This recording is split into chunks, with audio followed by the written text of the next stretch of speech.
আম্মাজান আয়েশা রাদিয়াল্লাহু তাআলা আনহার সাথে বিষ্ণু ইসা ইসলামের ঝগড়া হতো মাঝে মাঝে। একবার ঝগড়া হলো, বিষ্ণু ইসা ইসলামের রাগ, আম্মাজান আয়েশাও রাগ। তো বিষ্ণুই বললেন, আয়েশা ঝগড়া করে আর কতক্ষণ থাকবো, আসো মিটমাট করি। আয়েশা রাদিয়াল্লাহু বললেন, ঠিক আছে মিটমাট করবো। তো বিষ্ণু ইসা ইসলাম বললেন, মিটমাটের জন্য কারে ডাকবো? ওমর রে ডাকি। কয় না, ওমর রে না, ওমর গালিজ, ওমর অনেক রাগে, আমার ডর লাগে। কয় তাহলে তোমার আব্বারে ডাকি। কয় ডাকেন। কি খুশি, মেয়েদের মধ্যে অভ্যাসটা আছে না নাই? তাহলে তোমার আব্বারে ডাকি। ডাকেন। ডেকে নিয়ে আসা হলো। আবু বকর রাদিয়াল্লাহু তাআলা আনহু দাঁড়ালেন, আম্মাজান আয়েশা দাঁড়ালেন, বিশ্বনবীও দাঁড়ালেন। বিশ্বনবী বললেন, আয়েশা তোমার আব্বা আসছে, এবার ঘটনা খুলে বলার পালা, তুমি বলবা নাকি আমি বলবো? আম্মাজান আয়েশা বললেন, আপনি বলেন, তবে ওয়ালা তাকুল ইল্লা হাক্কান, যেটা ঘটছে ওইটাই বললেন, মিথ্যা কথা কইেন না।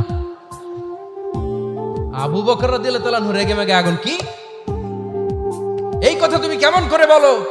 বিশ্বনবীকে মিথ্যা কথা কখনো বলবে? রেগে মেগে দিলেন মেয়ের গালে এক চড়।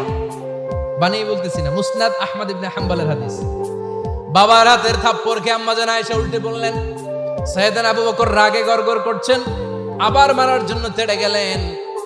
এবার বাঁচার জন্য আম্মাজান আয়েশা বিশ্বনবীর পিছনে যে আশ্রয় নিলেন, বিশ্বনবী বাঁচানোর জন্য দুই হাত মেলে দাঁড়িয়ে গেলেন। পড়েন সুবহানাল্লাহ। বিশ্বনবী যখন দুই হাত মেলে দাঁড়িয়ে গেলেন, সাইয়েদনা আবু বকর রাদিয়াল্লাহু আনহু থেমে গেলেন।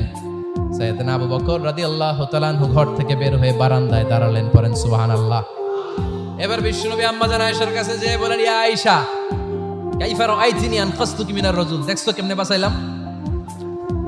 আমি না থাকলে ভর্তা বানাই ফেলতো আজকে। আমি বাঁচাইছি তোমারে, আমি, আমার লগে ঝগড়া করো তুমি। লজ্জায় পড়ে আম্মাজান আয়েশা খিলখিল করে হেসে দিলেন, বিশ্বনবীও হেসে দিলেন। দুইজনের হাসির মধুর আওয়াজ শুনে সাইয়েদনা আবু বকর বাইরে থেকে অবাক, কিরে এতক্ষণ না ঝড় তুফান, এখন দেখি হাসি। সালাম দিয়ে অনুমতি নিয়ে ভিতরে ঢুকলেন। ঢুকে দেখেন আম্মাজান আয়েশাও হাসে, বিশ্বনবীও হাসে। এ হাসি দেখে আবু বকর রাদিয়াল্লাহু আনহু হেসে দিলেন। আরশের উপর থেকে খুশি হয়ে গেলেন কে?